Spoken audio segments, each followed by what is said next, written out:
अस्सलाम वालेकुम, कैसे हैं आप लोग? ठीक ठाक हैं? उम्मीद करता हूँ सब खैरियत से होंगे।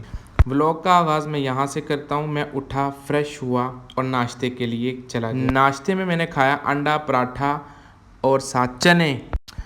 नाश्ते का तो मज़ा काफ़ी आया, पर जब चारों तरफ ये पहाड़ मैंने देखे, मेरा दिल खुश हो गया। ये ताज़ा हवाएं और एक खूबसूरत नज़ारा जब आपके सामने होता है ना, तो इंसान की फीलिंग्स ही एक अलग लेवल पे होती है।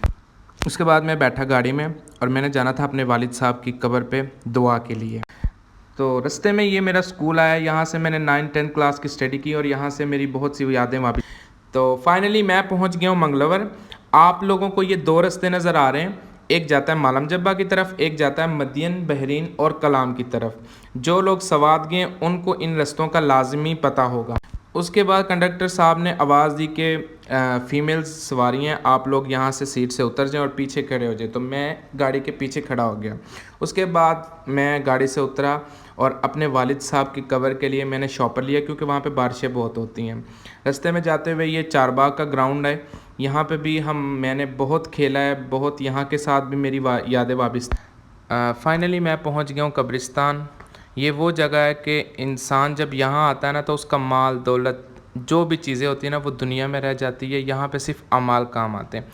उसके बाद मैंने जो शॉपर लिया वो मैंने अपने वालिद साहब की कब्र पे चढ़ाया, ताकि उनकी कब्र जो है ना वो बारिशों से बच सके। तो मैंने उनके ऊपर ईंटें रखी अच्छे तरीके से, मैंने उनकी कब्र को अच्छे तरीके से कवर किया। उसके बाद मैंने हुद लगाई और इनको अब मैं लगाऊंगा कब्र के ऊपर। तो आप सबसे रिक्वेस्ट है कि आप मेरे वालिद के लिए दुआ करें। जितने भी मुसलमान हमारे रिश्तेदार, बहन भाई, दादा नानी, जितने भी लोग हैं, आप सबसे रिक्वेस्ट है कि आप उनके लिए दुआ करें। फाइनली हमारा खुद जल गए हैं और इनको हमने कब्र पे लगा दिए हैं।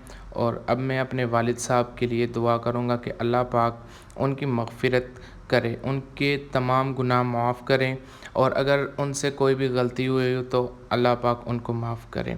कब्र से जाने के बाद फाइनली वो हमारा खाना आ गया। इधर हमारे रिलेटिव्स रहते हैं, उन्होंने हमारा खाना भिजवाया। फिर उसके बाद ये दरख्त मुझे नज़र आया इंजीर का, जिससे इंजीर मैंने तोड़े। टेस्ट इतना ख़ास नहीं था। उस खाना खाने के बाद मैं अपने होटल से बाहर निकला और मैंने अपने पास देखी एक ड्राई फ्रूट की शॉप। तो मैंने कहा मैं चलता हूँ, कुछ ड्राई फ्रूट्स लेता हूँ अपने लिए।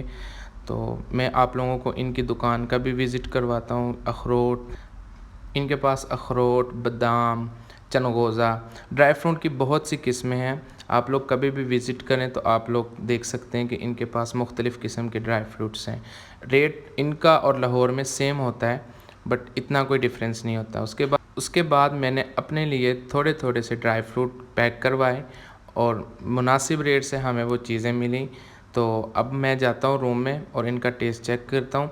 इस होटल से मैंने नाश्ता किया था, बट इनका टेस्ट कभी भी नहीं अच्छा हो सकता। उसके बाद मेरे मोबाइल का ग्लास ख़राब हो गया था, जिसकी वजह से मुझे स्पिंज़र प्लाज़ा मिंगोरा जाना पड़ा।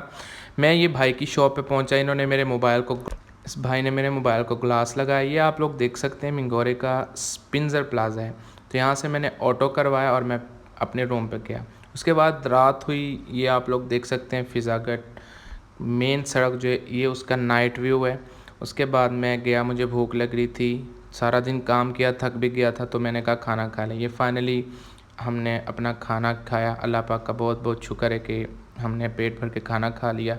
और अब मैं थक गया हूँ, अब मैं सोने लगा हूँ। आप सब अपना ख्याल रखिएगा। अल्लाह हाफ़िज़।